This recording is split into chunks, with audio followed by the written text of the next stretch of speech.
тихом уголке на севере страны, где туман по утрам стелется по полям, стоял старинный особняк. Дом принадлежал Генри Томпсону, богатому предпринимателю, который всю жизнь посвятил строительному бизнесу. Ему было под 60. Когда-то дом гудел от гостей, смеха и голосов детей, но теперь лишь ветер шуршал в камине. После развода и разъезда семьи Генри жил один. Однажды он нанял новую домработницу, Сару Миллер, женщину средних лет, спокойную, с мягким голосом и внимательным взглядом. Она приехала с небольшим чемоданом и сказала просто: «Я постараюсь, сэр». Сара быстро стала частью дома. Она убирала, готовила, ухаживала за садом, где старые яблони еще помнили смех его дочерей. Генри чувствовал, с ее приходом особняк будто ожил. На столе снова пахло свежим хлебом, в окнах появились цветы, а утро перестало быть таким пустым. Сара говорила мало и прошлое свое не раскрывала. Генри однажды спросил, откуда она приехала. «Из северных краев», — ответила она коротко.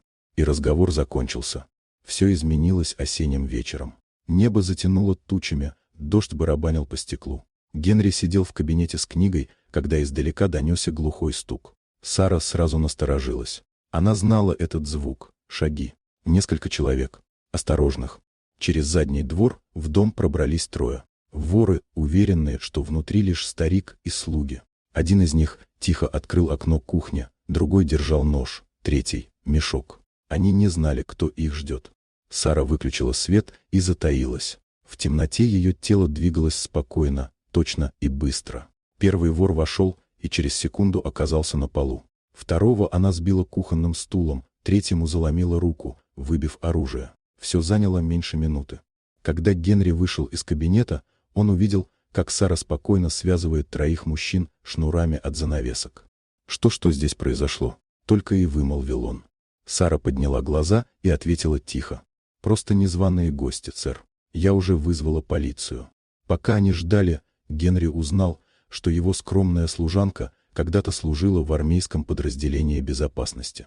Она не хвасталась этим, просто умела защищать. После той ночи он смотрел на нее иначе. Уже не как на работницу, а как на человека, в котором удивительно сочетались сила и доброта. «Останься, Сара», — сказал он однажды утром. «Не как служанка, как друг». Она улыбнулась. «Думаю, нам обоим это нужно». С тех пор дом перестал быть холодным. По утрам они пили чай у окна, говорили о книгах и о жизни. За окном шумел лес, а в камине трещали дрова. Воры получили свое наказание, но важнее было другое. Два человека, уставших от одиночества, нашли друг в друге покой. Теперь дом охраняли не стены и сигнализация, а доверие и тепло между ними. А Генри понял, иногда самая надежная защита — это доброе сердце с крепкой рукой.